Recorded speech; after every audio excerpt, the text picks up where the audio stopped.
পাশে যিনি আছেন আমাদের সভাপতি সাহেবের পাশে, এটা হচ্ছে আমাদের আজকে প্রধান মেহমানের ছেলে, বড় ছেলে। এটা ছাড়াও আরো দুইটা আছে, টোটালে 3টা সন্তান। আমাদের এই প্রধান আকর্ষণ, প্রধান মেহমানের টোটালে 3টা সন্তান, তার মধ্যে বড় সন্তানকে নিয়ে আসছেন আজকে। উনি বলছেন যে এই বাংলাদেশের কোথাও উনি ওনার সন্তানকে নিয়ে যান নাই, আমাদের এখানে আসছেন। আপনারা একটু মেহেরবানি করে বসে পড়েন।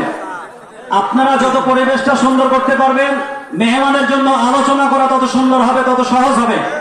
আপনারা বসলে ধীরস্থির ভাবে সুন্দরভাবে দেখতে পাবেন। একটু মেহেরবানি করে আল্লাহর রাস্তায় বসে যান। এখানে কোরআন আছে, কোরআনের সম্মান আছে, বসে যান আপনারা। যথেষ্ট পরিমাণে জায়গা এখনো ফাঁকা আছে। 36 ইঞ্চি উচ্চতা যিনি, সারা বাংলায় ঘোরেন তিনি প্রচার করতে কোরআনের বাণী।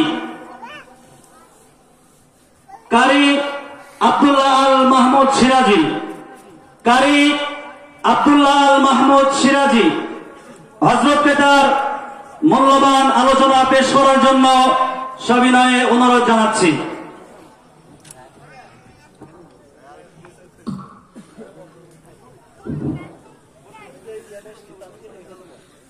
বসে যাই, যে যেখানে আছে রাস্তার কাছে ভিড় না করে আমরা বসে যাই, সকলে বসে পড়ি।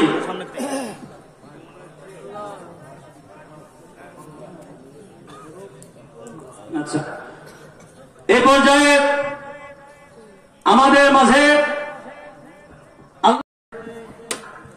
সেই মেহমানকে আমাদের সামনে আল্লাহ তাআলা উপস্থিত করে দিয়েছেন।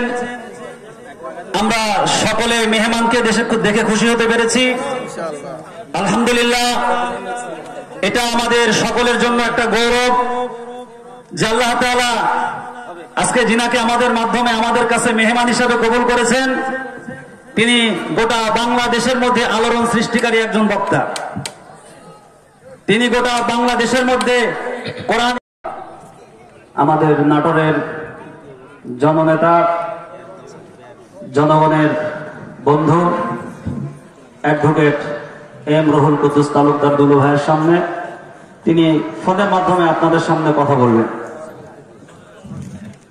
এজন্য আমি একটু সময় নিচ্ছি। আমরা ওনার মূল্যবান কথা বক্তব্য শুনে ইনশাআল্লাহ আমরা আলোচনার দিকে আগাবো।